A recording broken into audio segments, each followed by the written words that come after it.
দর্শক সবাইকে স্বাগত জানাচ্ছি সময়ের আলাপে।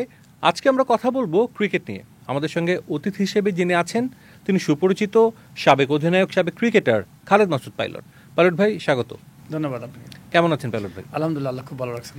আপনি তো পরিচয় দিলাম, আপনি সাবেক ক্রিকেটার, সাবেক অধিনায়ক। এখন কি নিয়ে ব্যস্ত আছেন রাইট নাও? আপনি তো খেলা ছেড়েছেন অনেক আগেই, এখন ব্যস্ততা কি? একদম খুব শর্টলি যদি বলি, এখন ইলেকশন নিয়ে ব্যস্ত, এবং 6 তারিখ ইলেকশন ক্রিকেট বোর্ডের।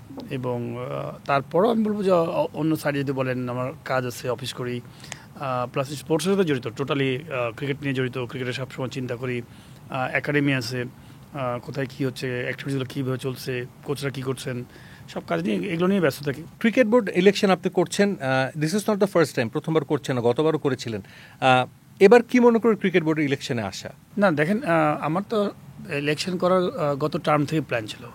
আর আমার সবসময় মনে হয় যে ইলেকশন করার কখনোই আমার আসলে ইচ্ছা ছিল না, আগে ছিল না। বাট মনে হয়েছে কি জানেন, যখন আমরা খেলাধুলা করতাম এবং খেলাধুলা করার সময় যখন খেলতাম, এবং বিভিন্ন দেশের যে ফ্যাসিলিটিসগুলো আছে, একটা প্লেয়ার কীভাবে বেড়ে উঠবে, প্রত্যেকটা দেশের যে কালচারগুলো, স্পোর্টসের যে কালচার, তো সেইগুলো দেখতাম এবং খুব মিস করতাম যে আমাদের দেশে কেন হবে না। তো আমাদের দেশে কেন হবে না? আমাদের দেশে মানুষ ভালো, সরকার দেখেন সবাই চায়, জনগণ চায় খেলাধুলা, মানে সবাই খেলাধুলা নিয়ে ভাবে, চিন্তা করে। এত মানুষ আছে যারা ক্রীড়াপ্রেমী, সেই দেশে কেন হবে না? তো এই সব স্বপ্ন দেখতাম। কিন্তু এই যে ধরেন খেলা রিটায়ারমেন্টের পরে এই স্বপ্নগুলো সবসময় থাকতো যে কেন হবে না, করতে হবে।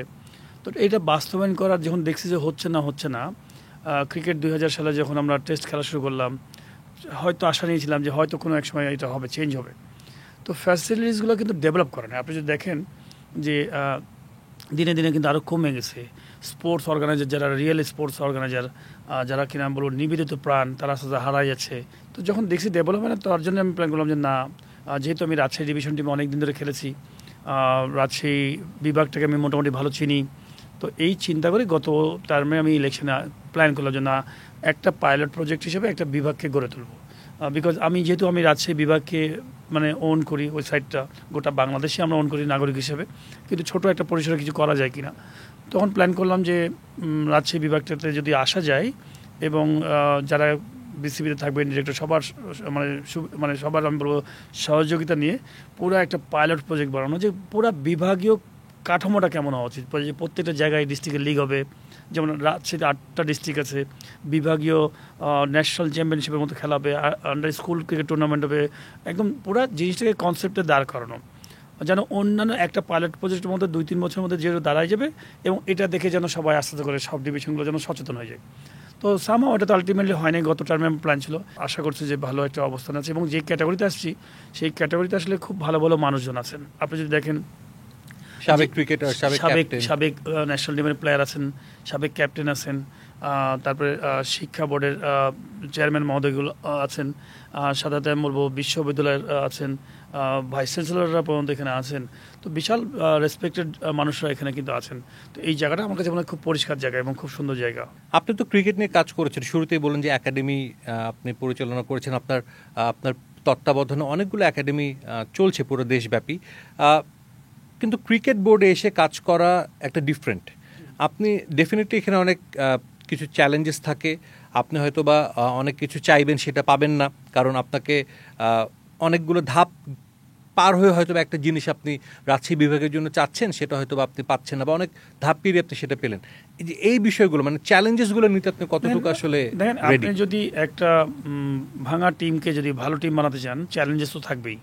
আপনার দেন অনেক রকম প্রবলেম হবে, বিভিন্ন মানুষ, রাজনৈতিক মানুষ থাকবে, অর্গানাইজার থাকবে, এক্স প্লেয়ার থাকবে, প্লেয়াররা থাকবে। তো দিন শেষে সবাইকে যদি আপনি মোটিভেট করতে পারেন যে না, আমাদের উদ্দেশ্যটা কি ক্রিকেট বোর্ডে, যে আমরা চ্যাম্পিয়ন হতে চাই, আমি আসি বা যেই আসুক, আমি মনে করি একটাই কনসেপ্ট হওয়া উচিত যে আমরা চ্যাম্পিয়ন ক্রিকেটের মতো হতে চাই। অবকাঠামোটা এমন হবে, আপনি কখনো কোনো রেজাল্ট হতে পারবে না, কিন্তু স্ট্রাকচার আপনাকে বলে দিবে যে না, একটা স্ট্রাকচার দাঁড় করা গেছে এনারা। যেমন ধরেন সাপোজ আমাদের দেশে ডিস্ট্রিক্ট আছে 64 ডিস্ট্রিক্ট, কোথাও লিগ হয় না। এটা তো আমার কাছে মনে হয় খুব কঠিন কাজ না। এটা যদি আপনি বিসিবি যেহেতু ক্রিকেট বোর্ডের একটা মেন একটা স্টেক হোল্ডার মানে বাংলাদেশের, তো সমস্ত জেলা ক্রীড়া সংস্থাগুলো কিন্তু বিসিবির সাথে রিলেটেড। আপনি যদি সুন্দরভাবে আপনি যদি তাদেরকে একটা কিছু ফান্ড দিয়ে দেন, এবং ডিসি মহোদয়কে বলা হয় যে আপনি সেখানে লিগ করেন, রেলিগেশন লিগ করেন, কম্পিটিটিভ ক্রিকেট খেলেন, আমার মনে হয় করবে, সবাই তো খেলতে চায় এবং হয়তো তারা অনেক সময় দেখুন সাপোজ এক্সাম্পল আপনার বাসা দিনাজপুরে এবং ঠাকুরগাঁর কথা বলি, তাকে সেখানে কিন্তু স্পন্সর পাবেন না, বিকজ ওই অঞ্চলে কিন্তু মার্কেটিংয়ের জায়গা নাই, খুবই কম, বড় বড় হয়তো কোম্পানি নাই। তো তারা কীভাবে ক্রিকেট ডেভেলপ করবে? ওখানে অনেক ভালো ভালো খেলোয়াড় হয়তো জন্ম হচ্ছে, ছোটো ছোটো ইয়াং প্লেয়ার অনেকেই স্বপ্ন দেখছে। তো আপনি সেন্ট্রাল থেকে অনেক কিছু অবকাঠামোগত উন্নয়নগুলো করতে হবে। যেমন স্কুল ক্রিকেট টুর্নামেন্ট বিগত দিনগুলোতে হয়ে আসছে, কিন্তু অনেকে টের পায়, অনেকে টের পায় না। গোটা বাংলাদেশে টের পায় দিতে হবে আমার কাছে মনে হয়। আমাদের দেশে যেমন অনেক ব্র্যান্ডেড প্লেয়ার আছে, এই যে তাসকিন বলেন, মাহমুদুল্লাহ, মুশফিকরা, সবাই ভালো ভালো প্লেয়ার আছেন। এনাদেরকে এখন ডিজিটাল যুগ, আপনি যদি সুন্দর ছোটো ছোটো করে 30 সেকেন্ড 40 সেকেন্ডের যদি একটা সুন্দর সোশ্যাল মিডিয়াতে যদি এমন কিছু প্রমোশন করলেন যে দেখছি তোমার মানে কে কোন স্কুল চ্যাম্পিয়ন হয়, ক্রিকেটারদের মাঠে আসো খেলো, কি কোন স্কুল চ্যাম্পিয়ন হয়। তো এইভাবে আপনাকে গোটা দেশে খেলার জন্য আপনার জনপ্রিয়তা তৈরি করতে হবে। মানে তখন আপনি স্পন্সররাও এগিয়ে আসবে যে গোটা বাংলাদেশে প্রত্যেকটা স্কুল খেলার জন্য পাগল আছে। এখন যেটা হয় আনুষ্ঠানিকতা হয়, আমার কাছে মনে হয় আনুষ্ঠানিকতা বলতে করতে হবে একটা ইভেন্টের টাকা আছে, হয়তো কোথাও কোথাও হয়তো 6টা স্কুল নিয়ে, কোথাও 12টা স্কুল নিয়ে টুর্নামেন্ট হলো, কেউ টেরও পায় না, গরমের মধ্যে হলো কি কোন সময় হলো কেউ খবরও রাখে না।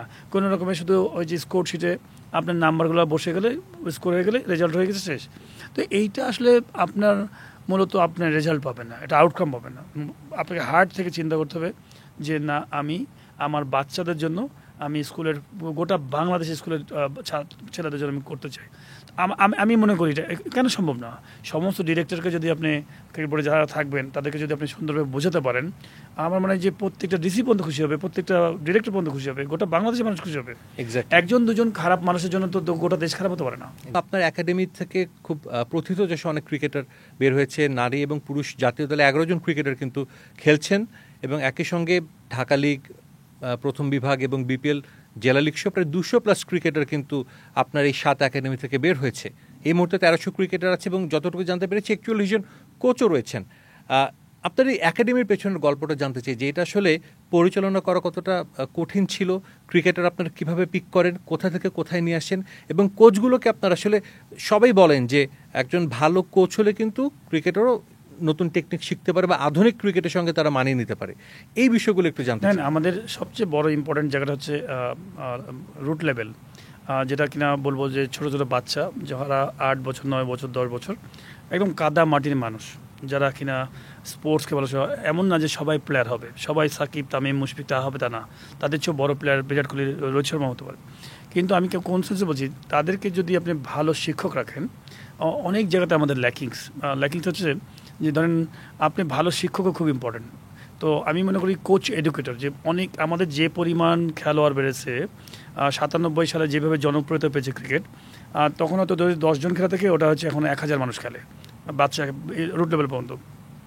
ওই পরিমাণ কোচ তৈরি নেই। তো ছোটোবেলায় একটা বাচ্চাকে যদি আমি ভুল শেখাই 12 বছর 8 বছরে, তো সেই ছেলেটা যখন 16 বছর পর্যন্ত খেলছে একই রকম ভুল টেকনিকে, যখন সে ভালো হাইস্ট লেভেলে আসলো তখন এই টেকনিক চেঞ্জ করতে যে সে তখন আর খেলাটা ঠিকমতো খেলতে পারছে না, ভালো লেভেলে যে ম্যাচ করতে পারছে না। তো এই জন্য আমার কাছে মনে হয় যে শিক্ষক খুব ইম্পর্টেন্ট। আপনাকে শিক্ষক প্রচুর কোয়ালিটি শিক্ষক বের করতে হবে, যে যারা নিবেদিত প্রাণ কোচিংকে পছন্দ করেন, কোচিং গ্রহণ করেন, নট অনলি ফর বেতন, যে বেতনের জন্য আমি কোচিং এসেছি তা না, যারা ভালোবাসেন কোচিংটাকে। তো এইরকম নিবেদিত প্রাণগুলোকে নিয়ে যাদের কিনা স্কিল আছে, বা সেটা নন প্লেয়ারও হতে পারে, অনেক সময় দেখবেন যে নন প্লেয়ারও কিন্তু সুন্দর আইডিয়া কথা বলতে পারে, ভালো তো এরকম লোকগুলোকে নিয়ে আপনি প্রচুর পরিমাণ কোচ এডুকেটরের মাধ্যমে বিভাগে যে আপনি আলাদা আলাদা গ্রুমিং করে প্রচুর কোচ তৈরি করতে হবে। এবং সাথে আপনাকে বাংলাদেশের, আপনাকে ছোট্ট একটা বলি এক্সাম্পল, বাংলাদেশের এগ্রিকালচার এরিয়া, ধান উৎপাদন করে কৃষক, কেউ কৃষক 1 বিঘা করেন, কেউ 2 বিঘা করেন, কেউ 10 বিঘা করেন। এই ধান উৎপাদন করার পরে ধানটা আসে হাটে, ওইখান থেকে কিন্তু সরকার কিনে নেয়, কৃষকের কাছ থেকে ধান উৎপাদন করে কিনে নেয়। তো আপনি সরকার কিন্তু প্লেয়ার তৈরি করে না, প্লেয়ার হয় আপনি বিভিন্ন মফস্বলের জেলা উপজেলায় কোনো না কোনো বড় ভাই শিক্ষা দিচ্ছে। এখন বর্তমানে কোনো একটা ছোটো বাচ্চা 10 বছর 12 বছর কোনো একটা একাডেমিতে প্র্যাকটিস হচ্ছে, তো একটা কোনো বড় ভাই বা কোনো কোচের আন্ডার প্র্যাকটিস হচ্ছে। তো এখন কোচটাকে যদি আপনি সুন্দরভাবে যদি ভালো কিছু করতে পারেন, তাহলে ওই ছেলেটা কিন্তু ট্রু কোচিংটা পেয়ে আসলো। সাথে আমি মনে করি যে এই যে প্লেয়াররা প্রোডাকশন দিচ্ছে, যে কোচরা যে একাডেমিগুলো প্রোডাকশন দিচ্ছে প্লেয়ার, লাইক আমার তো এই ধরেন আমি সাপোজ আমি যে একাডেমিগুলো করছি, ক্রিকেট বোর্ডের উচিত হবে যে সমস্ত বাংলাদেশের যত একাডেমি আছে ধরেন 5টা স্টার করেন, যে 5টা গ্রেড করেন, বেস্ট যারা একাডেমি আছে তাদেরকে 5টা ক্যাটাগরি স্টারের ক্যাটাগরি রাখলেন, তারপরে যারা বেস্ট আছেন তারা 4টা স্টারে রাখলেন, তারপরে 3 স্টার, তারপর 2 স্টার, তারপর 1 স্টার। তাহলে সাধারণ মানুষ বুঝে যাবে যে এই একাডেমিটা ক্রিকেট বোর্ডের এনলিস্টেড একাডেমি, ক্রিকেট বোর্ডের রক্ষণাবেক্ষণের মধ্যে আছে, এবং সেখান থেকে ভালো ক্রিকেটার উঠে এসে তাদের ফ্যাসিলিটিস ভালো, কোচেস ভালো। অনেক একাডেমি আছে যারা হয়তো কিছু চায় না, কিন্তু আপনি লজিস্টিক সাপোর্ট দেবেন, একটা সার্টিফিকেট দেবেন। আপনি যখন এই কয়েকশো, 500, 1000 যখন আপনি একাডেমিকে এনলিস্টেড করবেন, সবাইকে যখন আপনি একটা ফর্ম দিয়ে দিলেন একাডেমিগুলোকে যে আপনার একাডেমির কী কী দরকার আছে, আমরা কিভাবে ক্রিকেট বোর্ড আপনাকে সহযোগিতা করতে পারি, এইটা ক্রিকেট বোর্ডে জমা হওয়ার পরে আপনি তাকে একটা সুন্দর করে আপনি যখন আমি বলবো যে ক্রিকেট বোর্ডের যারা তত্ত্বাবধানে যারা দেখবেন তাকে একটা গ্রেড করে দিলেন, সে 2 স্টার না 3 স্টার না 4 স্টারের ক্যাটাগরি একাডেমি, তাকে কী করে ইমপ্রুভ করানো যায়, বিকজ তার কাছে তো আমার একটা প্লেয়ার আসে। তো সেই জায়গাগুলো আমার মনে হয় যে ডেভেলপ করা খুব ইম্পর্টেন্ট, এবং অনেক জায়গার কাজ আছে। আপনি লিগগুলো কীভাবে চালু করতে পারেন, আমার কাছে মনে হয় যে দেখেন বাংলাদেশে প্রচুর মাঠ আছে, এখনও জায়গা পড়ে আছে, কিন্তু হয়তো প্রত্যেকটা জেলাতে হয়তো মাঠ পড়ে আছে, হয়তো ঠিকমতো ব্যবহার হয় না। আমি সেগুলো ইউটিলাইজ করতে পুরো জায়গার ইউটিলাইজ করা শিখতে হবে আমার কাছে মনে হয়। যেমন যে কোনো একটা ডিস্ট্রিক্ট, ধরেন যশোর ডিস্ট্রিক্টের একটা ক্রিকেট গ্রাউন্ড ডিসির ক্রিকেট গ্রাউন্ড, এবং এটা বিসিবি সমস্ত তত্ত্বাবধান করবে। একটা বিসিবি একটা সুন্দর ধরেন কর্পোরেট নাইট করলো, এক্সাম্পল যে কর্পোরেট নাইট, বাংলাদেশের 100-150 কর্পোরেট হাউস যারা আছেন, বড় বড় ব্যক্তি, বড় বড় কোম্পানি আছেন, তাদেরকে বললেন যে সুন্দর একটা প্রজেক্ট দেখালেন যে এরকম একটা মাঠ আমরা বানাবো, এই মাঠটার তত্ত্বাবধানে আপনাকে আমরা আপনার নামটা দিয়ে রাখতে চাই। ধরেন সাপোজ একটা কোম্পানি এ, যশোর ক্রিকেট গ্রাউন্ড, তারা সেটা পুরোটা গ্রাউন্ডসম্যান থেকে শুরু করে যা যা মেনটেন্যান্স যা আছে তাই, কিন্তু বিসিবি তত্ত্বাবধানে থাকবে। তাদেরকে একটা সুন্দর ফ্যাসিলিটি দেন যে বছরে আমি 5 দিন বা 7 দিন আপনি মার্কেটিং কাজে ইউজ করতে পারবেন। তো এই যেমন এমিরেটসের একটা স্টেডিয়াম আছে আপনি জানেন, তো এইভাবে যদি আপনার বিসিবির কোনো ফান্ড লাগবে না, আর যৌথ জয়েন্ট ভেঞ্চারে যদি করেন, এরকমভাবে কিন্তু আমার মনে হয় বাংলাদেশের প্রত্যেকটা মানুষ খেলা নিবেদিত প্রাণ, আমার মনে হয় সম্ভব। এই শুধু এটা না, আরও অনেক কিছু আছে, আমাদের টুর্নামেন্ট কোয়ালিটি বাড়ানো, তারপর হচ্ছে যে বলবো যে ইন্টার ইউনিভার্সিটি টুর্নামেন্ট, আপনি জানেন কি না, একটা সময় আমাদের মনে আছে যে আজ থেকে যখন 30-35 বছর আগে আমরা যখন খেলতাম ইউনিভার্সিটিতে, ইন্টার ইউনিভার্সিটি খুব কম্পিটিটিভ ক্রিকেট খেলা ছিল ইউনিভার্সিটিতে খেলার জন্য, এখনো হচ্ছে, এখনো কিন্তু খুব মানে কম্পিটিশন। আমি একটা টুর্নামেন্ট করি, একটা প্রাইভেট টুর্নামেন্ট করি ইউনিভার্সিটি 32টা নিয়ে, আপনি দেখছেন হয়তো ইনডোরে, সেটা কিন্তু খুবই জমজমাট, একটা ছাতার নিচে সবাই খেলায়, একটা সুন্দর রিক্রেশন হয়, এবং এর কারণে অনেক খেলোয়াড় আছে যারা পড়ালেখা হয়তো পিছিয়ে আছে, দারিদ্রতা আছে, এবং আমার কনসেপ্টটা ছিল যে দারিদ্রতা থেকে দূর হওয়া, যে খেলোয়াড়গুলো আছে তাদের তো এক্সট্রা স্কিল এটা পড়ালেখার পাশাপাশি, তো তারা যেন এই খেলার কারণে হয়তো ইউনিভার্সিটি থেকে একটা ছাড় পাবে, ফাইন্যান্সিয়ালি ছাড় পাবে, তারা বিবিএ এমবিএ করবে, একটা গ্রাজুয়েশন হয়ে যাবে সুন্দর। তো এইভাবে আমার কাছে মনে হয় যে যেমন গোটা বাংলাদেশে ইন্টার ইউনিভার্সিটি টুর্নামেন্ট হয়, কিন্তু এটাকে আর জমজমাট করা যায় কিনা ক্রিকেট বোর্ডের তত্ত্বাবধানে, এবং সাথে ইন্টার স্কুলগুলোকে ডেভেলপ করা, ইন্টার কলেজগুলোকে খেলা করা। আমি মনে করি বাংলাদেশে মাঠের কোনো সমস্যা না, শুধুমাত্র আপনি ভালো পরিকল্পনা, আপনি যদি ক্রিকেট নিয়ে যারা গবেষণা করেন, এমন ভালো মানুষদেরকে নিয়ে যদি আপনি সুন্দর একটা ইন হাউস যদি আপনি মিটিং করেন, প্রত্যেকটা বিভাগীয় জেলা প্রতিনিধি মানুষকে নিয়ে যে কি করা দরকার, সবার প্রবলেমসগুলো নিতে হবে, প্রবলেমসগুলো সলভ করার জন্য চেষ্টা করতে হবে, এবং দেখবেন আমি শিওর যে এটা সলভ করা সম্ভব, অসম্ভব কিছু না। পাইলট ভাই, আপনি ক্রিকেট নিয়ে অনেক কথা বলেন, ধরেন আপনি বিসিবি ইলেকশনে জয়ী হলেন, বোর্ডে পরিচালক হিসেবে আসলেন, আপনাকে যদি অপশন দেওয়া হয় যে আপনি ক্রিকেট বোর্ডের কোন ডিপার্টমেন্টে নিয়ে কাজ করতে চান, আপনি কোনটা চেয়ে নেবেন যদি আপনাকে অপশন দেওয়া হয়? অপশন এটা আসলে আমি মনে করি যে টিম গেম বলতে যদি অপরচুনিটি আসে, আমি মনে করি ক্যাপ্টেনের লিডারশিপটা খুব ইম্পর্টেন্ট, ক্যাপ্টেনের দিক নির্দেশনা খুব ইম্পর্টেন্ট। আমরা যারা খেলোয়াড় তারা কিন্তু মোটামুটি সবাই সব কিছুই বুঝি, আম্পায়ারিংটা বুঝি, ধরেন কথার কথা গ্রাউন্ডস বুঝি, মাঠগুলো কেমন হওয়া উচিত, মাঠে কীভাবে মেনটেন হয়, বিকজ সারা জীবন কিন্তু ওই পিচে আঙ্গুল দিয়ে দেখেছি যে পিচটা ব্যাটিং উইকেট না বোলিং উইকেট, কি গ্রাসি উইকেট, স্লো উইকেট, মানে স্লো গ্রাউন্ড না ফাস্ট গ্রাউন্ড। তো এগুলো তো মিনিমাম ধরেন আমাদের ওই খেলা খেলতে খেলতে বিভিন্ন গ্রাউন্ডসের সাথে আলাপ করতে মিনিমাম একটা নলেজ হয়ে যায়। আপনি একদম কিউরেটরের মতো হবে না, বিকজ আপনি তো কিউরেটর হননি, আপনি তো একদম গ্রাউন্ডসম্যান হননি, কিন্তু বেসিক নলেজটা চলে আসবে, পুরো একটা মাঠের যে নলেজ, প্লাস একাডেমি বেস বলেন, কীভাবে একাডেমি চলে, অলরেডি কাজ করি, এটা হচ্ছে বেসিক্যালি টিম গেম। আপনি ক্যাপ্টেন আপনাকে কীভাবে ইউটিলাইজ করবে, ধরেন আপনি স্পিনার, আমি যদি ধরেন এমন একটা সময় আপনাকে বল দিলাম যে তখন আপনি হয়তো তাহলে ক্রিস গেল ব্যাটিং করছে, একটা অফ স্পিনার, তো ক্রিস গেল তো মেরে উড়িয়ে দিবে। তো ঠিক আপনাকে আমি মনে করি লিডারশিপটা খুব ইম্পর্টেন্ট, যে টিম গেমে কাকে কোন জায়গায় কীভাবে অ্যাকোমোডেট করবে, কীভাবে করলে ভালো হবে, প্রত্যেকটা মানুষের জবাবদিহিতা খুবই ইম্পর্টেন্ট। সবচেয়ে বড় ইম্পর্টেন্ট আমি কাছে মনে করি জবাবদিহিতা।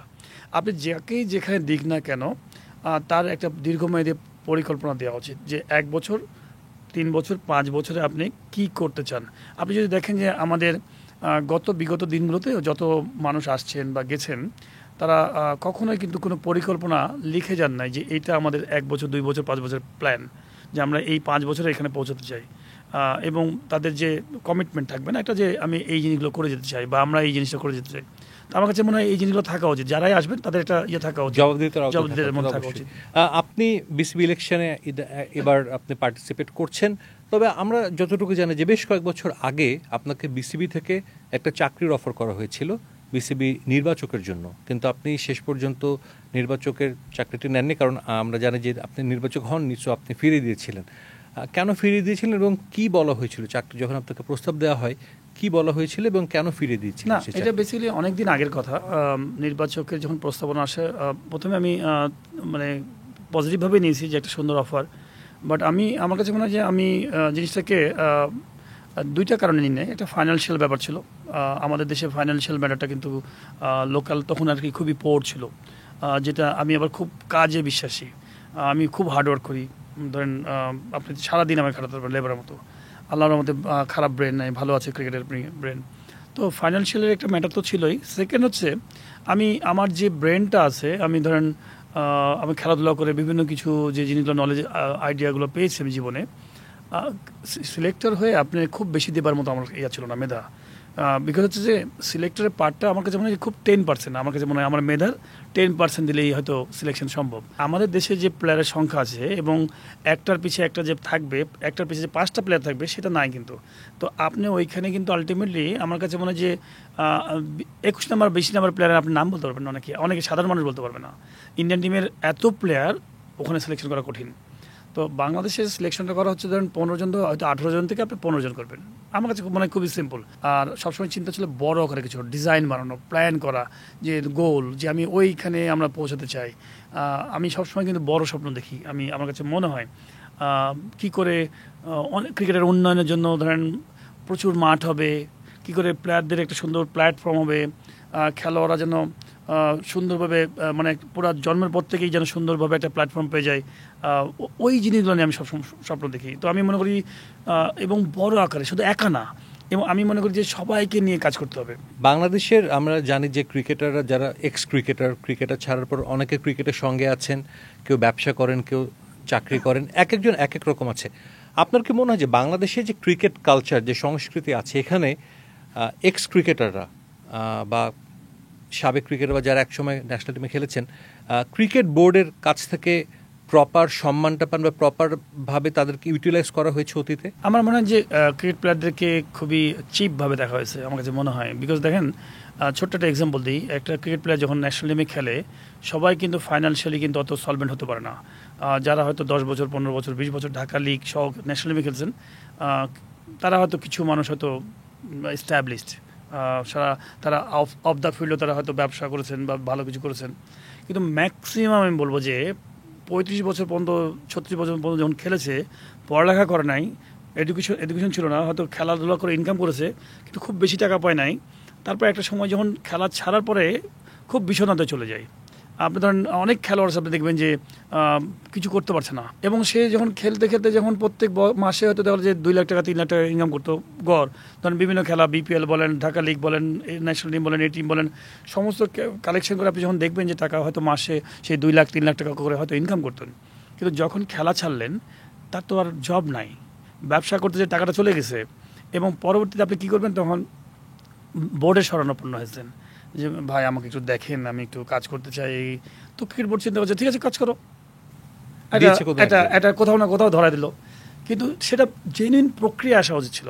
ধরেন এইচআরের মাধ্যমে, তার তো প্লেয়িং ব্যাকগ্রাউন্ড আছে, সবচেয়ে বড় পরীক্ষা পাশ করেছে, সে প্লেয়িং ব্যাকগ্রাউন্ড আছে। এখন তাকে অফার করবে তুমি কি করতে চাও, নট ধরে আমি কোচিংয়ে দিলাম, এটা ঠিক না। তুমি কোন সেক্টরে যেতে চাও, তোমার কি এনজয় করো, তুমি কি এনজয় করো, দেন ওটার উপরে 6 মাস আপনাকে ওই ডিপার্টমেন্টে রেখে জবটা দিয়ে একটু হ্যান্ডসাম স্যালারি দিয়ে, যে না সে যেন বিষণ্ণতা না থাকে এবং তার ফ্যামিলি কীভাবে চলবে সব কিছু, তার পরিবারকে কীভাবে দেখবো, মানে যেটা অফিসিয়াল যেটা জিনিসগুলো থাকে আপনি দিয়ে তাকে একটা সুন্দর জায়গা দেন। 6 মাস করার পরে ঠিক আছে তুমি এই ডিপার্টমেন্টটা তুমি দেখাশোনা করবা। তা আমি মনে করি আমাদের যারা খেলোয়াড়, যাদেরকে বিভিন্নভাবে ক্রিকেট বোর্ডে এনগেজ আছে, তাদেরকে ভালো ভালো জায়গায় নিয়ে আসা এবং সম্মান দেওয়া, বিকজ দিন শেষে তারাই তো ক্রিকেটটাকে ভালো জায়গায় করবে। আপনি যদি ভালো সম্মাননা না দেন আলটিমেটলি ভালো আপনি পাবেন। আমি যদি বলি বাংলাদেশের ক্রিকেট বোর্ডে যেহেতু নির্বাচন আসন্ন, এই কারণে আমি আসলে প্রসঙ্গটা আনছি। নাজমুল হাসান পাপন এক যুগ উনি ছিলেন ক্রিকেট বোর্ডের প্রেসিডেন্ট, এরপর ফারুক আহমেদ, এখন আমিনুল ইসলাম বুলবুল। যদিও তাদের সময়কালটা সমান ছিল না, একজন 12 বছর, একজন 8-9 মাস, আর একজন 4 মাস। তারপর যদি বলি যে আপনার চোখে এই তিনজনকে মূল্যায়ন করেন আপনি, দেখেন আমি বলবো যে পাপন ভাইয়ের যে সুযোগটা পেয়েছিল এতদিন, আমার কাছে মনে হয় পাপন ভাই যে সত্যিকার অর্থে যদি চাইতেন যে বাংলাদেশের ক্রিকেটকে ডেভেলপ করবো, দেখেন উনি সবসময় চেয়েছে হয়তো 25 জন ডিরেক্টরের মধ্যে ম্যাক্সিমামই ইএসআর বলার মতো। উনি কখনোই হয়তো মনে হয় চাই নাই যে আসলে বাংলাদেশের ক্রিকেটটাকে আমি অন্য জায়গায় নিয়ে যাবো। দেখেন রংপুরের মতো জায়গায় একজন যে ভদ্রলোককে নিয়ে আসছিলেন, আপনি কোনো দিন কিন্তু তার কিন্তু ক্রিকেটের সাথে দেখাও যায় নাই, ক্রিকেট নিয়ে প্রমোট করতে দেখা যায় নাই, এমনকি রংপুরে কোনো ইম্প্রুভমেন্টও নাই। আপনি খুলনায় যে দেখেন খুলনার কোনো ইম্প্রুভমেন্ট নাই, খুলনা বিভাগের। তো এমন মানুষ, রাজশাহীতে যদি দেখেন রাজশাহীর যে মানুষরা ছিলেন, তো সব কিছু মিলে প্রত্যেক বিভাগ থেকে কিন্তু উনি ইচ্ছা করলে, ওনার যে পাওয়ারটা ছিল, উনি ইচ্ছা করলে বিভিন্ন জায়গা থেকে কোয়ালিটি মানুষকে নিয়ে এসে এই ক্রিকেটের জন্য সুন্দর একটা অবকাঠামো তৈরি করতে পারতেন। পুরো গঠনতন্ত্রগুলো সুন্দরভাবে তৈরি করতে পারতেন, যে কোথা থেকে কীভাবে কে একজন মানুষ আসবে, ডিস্ট্রিক্ট থেকে কীভাবে মানুষ আসবে। বিকজ লম্বা সময় পাপন ভাই এমন পাওয়ার ছিল, যদি ডানে বলে ডানে হবে, বামে বলে বামে হলে, উনি আমার কাছে মনে হয় মিসইউজ করেছে, ওনার পাওয়ারটাকে মিসইউজ করেছে। বাকি দুজনের কথা কি বলবেন, যদিও তারা খুব অল্প সময়ে তারা ছিলেন? ফারুক ভাই খুবই অল্প সময় পেয়েছেন, দুর্ভাগ্য ফারুক ভাই ভাবে চলে যান আমার কাছে মনে হয়। বাট আমি ফারুক ভাইকে আরও খুশি হতাম, ফারুক ভাই অফিসিয়াল বিষয়গুলো বেশি মানে না দেখে মাঠে সাইডেতে বেশি মনোযোগ দিলে ভালো হতো। যে জায়গাগুলোতে আমাদের বেশি প্রবলেম ছিল, খেলা কী করে ডিস্ট্রিক্টগুলোতে খেলানো যায়, কী করে স্কুল ক্রিকেট জমজমাট করে, বেশ ভালো একটা সময় পেয়েছিল, অল্প সময় পেয়েছিল। বাট আপনাকে ভাবতে হবে যে দেখেন কখনো কখনো রাত দিন কষ্ট করে আপনি ধরেন এই 8 ঘন্টাকে কী করে 24 ঘন্টায় নিয়ে আসবেন, সেই জিনিসটা নিয়ে আসতে হবে। হয়তো যেটা আগে হয় নাই, আগেকে বাদ দেন, ট্রেন আপনি চলে গেছে, মানে আমি বলবো যে একটা ট্রেন জার্নিতে আপনি 3টা স্টেশন পার করে গেছেন, পিছনে তাকে লাভ নাই, কী হয়েছে আগে দেখো নাই, বরঞ্চ আমার নেক্সট কী করতে হবে সামনের পথটা যেন ভালো হয়। তা আমার কাছে মনে হয় যে ক্রিকেট আঙ্গন, এই ক্রিকেট কালচার এই ডেভেলপ করার জন্য আমার কাছে মনে হয় একটু সময় পেয়েছিলেন ফারুক ভাই।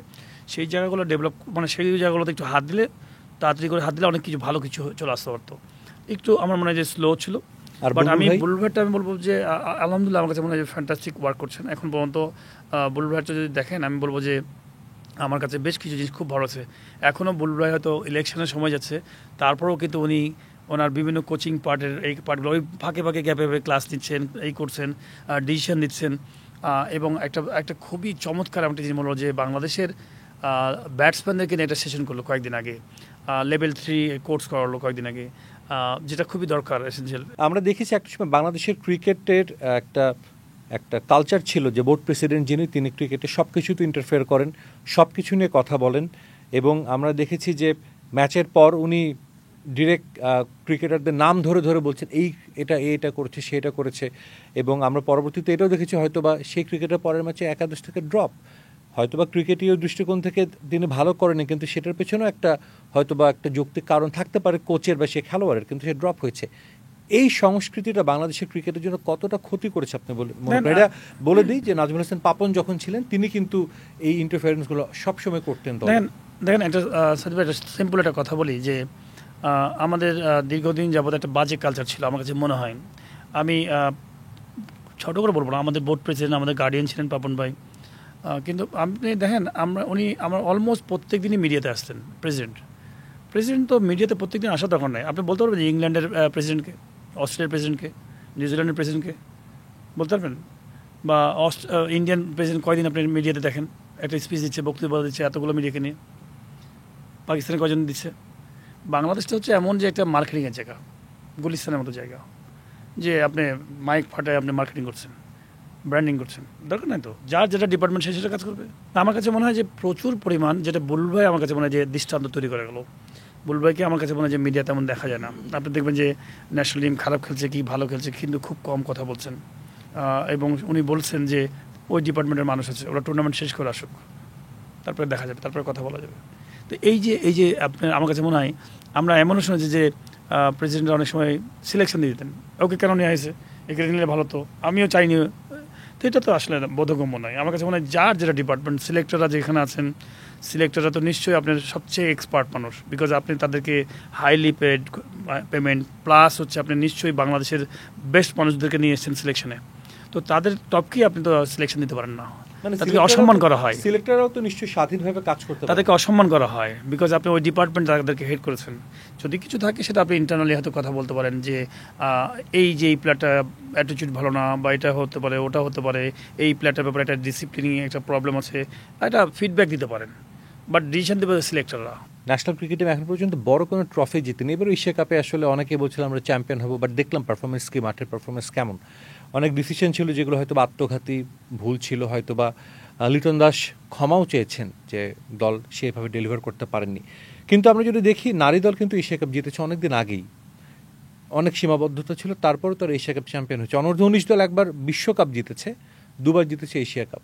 এই যে ন্যাশনাল টিম যে জিততে পারলো না এখন পর্যন্ত কোনো বড় ট্রফি, এবারও এশিয়া কাপে হতাশ হতে হলো। এবং এর আগেও আমরা ফাইনাল খেলেছি বেশ কয়েকবার, 3বার এশিয়া কাপে ফাইনাল খেলেছি, চ্যাম্পিয়ন্স ট্রফি সেমিফাইনাল খেলেছি, ওয়ার্ল্ড কাপের কোয়ার্টার ফাইনাল খেলেছি। সেই সময় আমরা অনেক খুশি হয়েছিলাম, কিন্তু দিন দিন গ্রাফ পড়ছে, বাংলাদেশ ভালো করছে না। এই ব্যর্থতার দায় কাকে দেবেন আপনি? ক্রিকেটারদের, কোচ, সিস্টেম, বোর্ড প্রেসিডেন্ট, কাকে দেবেন এই ব্যর্থতা? আমি বলবো পুরো সিস্টেমটাকে, বিকজ আমাদের যে সিস্টেমটা আছে এই সিস্টেমে আপনি নেক্সট 20 বছর আপনি এই সিস্টেমে যদি যেতে থাকি 20 বছরও আপনি কোথাও যেতে পারবেন না, বরঞ্চ আরও নিচেই যাবে।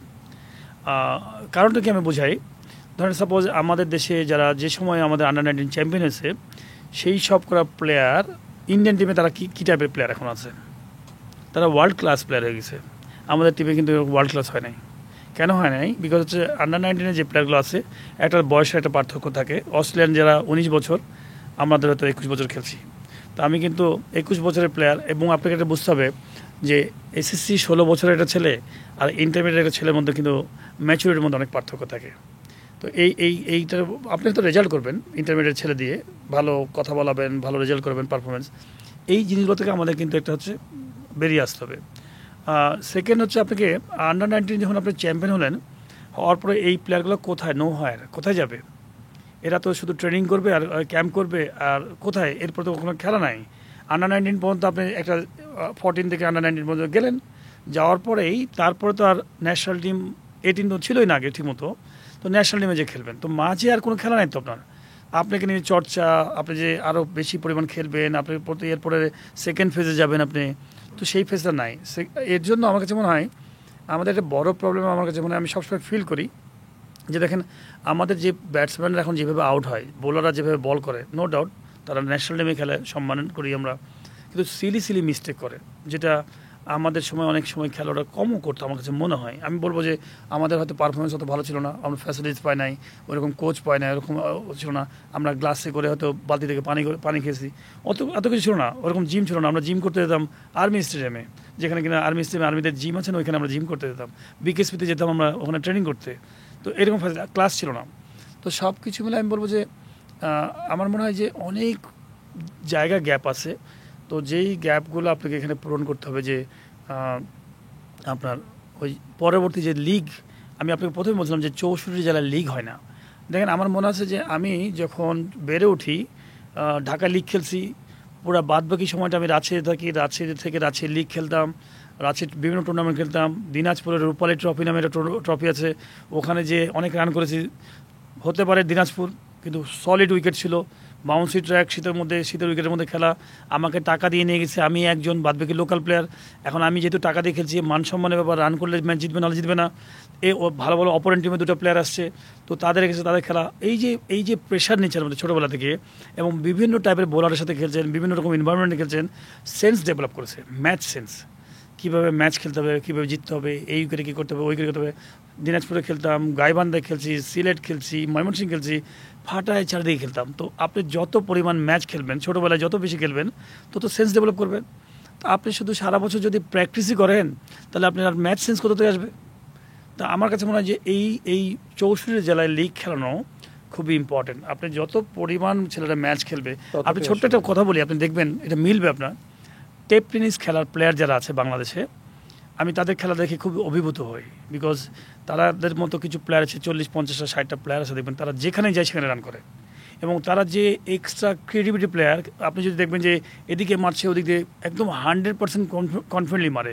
কেন মারে? এত পরিমাণ ম্যাচ খেলে তারা, যে খেলতে খেলতে ব্যাট তাদের সাথে কথা বলে, ওরা যা চায় তাই হয়। প্রত্যেকটা জায়গায় যেয়ে দেখবেন যে ওই 70 80 100 নট আউট রান করে চলে আসছে, এবং তারা এখন হিউজ টাকা পেমেন্ট পায় বিভিন্ন জায়গায় উপজেলা পর্যায়ে খেলতে যায়। তাদের এমন আছে দিনে 3টা খেলা পড়ে গেছে, 2টা খেলা পড়েছে। তো ম্যাচ সেন্স ডেভেলপ করতে হলে প্রচুর পরিমাণ ম্যাচ খেলতে হবে নিচের সময়। আপনি উপরে এসে ন্যাশনাল টিমে এসে আপনি ওই যে আপেলটা, মানে আপনি অনেক দোকানে যাবেন, দোকানে দেখবেন যে আপেলটা সুন্দর করে পলিশ করে চকচকা বানিয়ে রেখেছে, কিন্তু ভিতরে পচে গেছে। তা আপনি ওই আমাদের যে জিনিসটা হচ্ছে কি, আপনি ন্যাশনাল টিমে অনেক ফ্যাসিলিটি রেখেছেন, চকচকা বানিয়ে রেখেছেন, কিন্তু ভিতরে তো আপনার আসলে ওই নলেজগুলো, মানে আমি বলছি পুরো উপাদানটার প্রবলেম, যে উপাদানগুলো দিয়ে আপনি একদম পরিণত হবে, যেটা শুভমান গিল, আপনি যদি বলেন যেসব প্লেয়ারগুলো, যে অভিষেক বলেন, আর তারা কিন্তু দেখবেন যে পিছনে ব্যাকগ্রাউন্ড দেখবেন যে এরকমভাবে খেলে খেলে খেলে খেলে আজকে ওইখানে আসে। তারা ভিতরে আপেলটা ফ্রেশ, বাইরের আপেলটা ফ্রেশ। আমরা একদম শেষ দিকে চলে এসেছি পাইলট ভাই। আপনি যদি ক্রিকেট বোর্ডে যান, যেহেতু সামনে ইলেকশন, আপনি ইলেক্টেড হলেন, কাউন্সিলর আপনাকে ভোট দিল, এই যে আপনি অনেকগুলো কথা বললেন, নিশ্চয়ই এই সংস্কৃতিগুলো যাতে ভবিষ্যতে আর ক্রিকেটে না থাকে বা এই ভুলগুলো যাতে না হয়, নিশ্চয়ই আপনি ভয়েস রেজ করবেন বোর্ডে। দেখেন, ক্রিকেট বোর্ডটা এমন একটা জায়গা, টেবিলে বসে আমি মনে করি যে সব কিছু আপনার ফেভার আসবে না, আপনি যা স্বপ্ন দেখছেন সব কিছু আপনার স্বপ্ন বাস্তবায়ন হবে না, কিন্তু সবাইকে মিলে আমার কাছে মনে হয় যে কী করে সুন্দর করা যায়, সবারই হেল্প দরকার, সবাইকে নিয়েই করতে হবে, টিম ওয়ার্ক।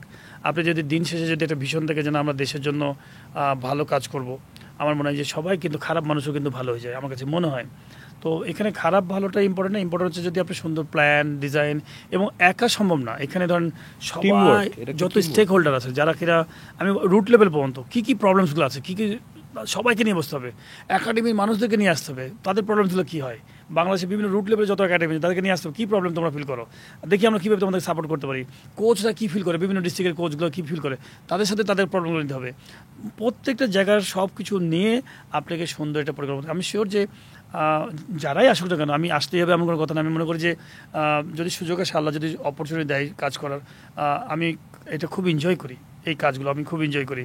ইনশাল্লাহ আমি চেষ্টা করবো আমার বেস্ট দেওয়া, বিকজ এখান থেকে নেবার কিছু নাই, আমার কাছে মনে হয় দেবার আছে, বিকজ আল্লাহ তাআলা আমাদেরকে অনেক সম্মান দিয়েছেন। আমাদের মতো মানুষই অনেকে খারাপ আছি, অনেকে ভণ্ডামি কথা বলি, সত্যি কথা, অনেকে বাজে বাজে কথা বলি, এক করি এক, তাই কিনা। আমার কাছে মনে হয় যে যে সম্মান দিয়েছে, যে ভালোবাসা দিয়েছে মানুষের, এখন আমাদের রিটার্ন দেবার সময়। আমার কাছে মনে হয় এখান থেকে আপনি কি নেবেন, আমাকে তো আল্লাহ তাআলা এমনভাবে দিয়েছেন সম্মান, মানুষের ভালোবাসা, টাকা পয়সা সবই দিয়েছে। তো এখন সময় আছে যে আমরা কিছু করতে পারি কিনা, নেক্সট জেনারেশন যারা আমাদের ছেলেরা খেলছে, বিকজ আমার ছেলের বয়সী সবাই, বা আমার ছোটলে ছোটো যারা আসবে, তো তারা আমাদের কাছে তো ওই চুরি বাটপাড়ি আশা করে না। আমার ছেলের জিনিস আমি চুরি করবো কেন? তারা তো চায় যে আমরা ভালো কাজ করি। আমরা নেক্সট জেনারেশন কী দিয়ে গেলাম, কী বলবে তারা যে পাইলট ভাইরা কী করে গেলেন? তা আমি মনে করি যে অনেক কিছু দেবার আছে, সবাই মিলে কাজ করলে ইনশাল্লাহ ভালো কিছু করতে পারবো। পাইলট ভাই, আপনাকে অসংখ্য ধন্যবাদ আমাদেরকে সময় দেওয়ার জন্য, এবং আপনাকেও শুভকামনা জানাচ্ছি, যেহেতু সামনে আপনি একটা নির্বাচনী যুদ্ধে মাঠে নামছেন, সেখানে আপনি সফল হন, এবং যে কথাগুলো বললেন দেশের ক্রিকেটের জন্য আপনি অবদান রাখতে পারেন ক্রিকেট বোর্ডে গিয়ে, সেই প্রত্যাশাই থাকবে। ধন্যবাদ আপনি। দর্শক, আমরা এতক্ষণ কথা বলছিলাম বাংলাদেশ ক্রিকেট দলের সাবেক অধিনায়ক খালেদ মাসুদ পাইলটের সঙ্গে। সময়ের আলাপ আজকে এখানেই শেষ করছি। পরবর্তী পর্বে নতুন কাউকে নিয়ে আমরা আবারও আপনাদের সামনে হাজির হব। সঙ্গে থাকুন সময়ের।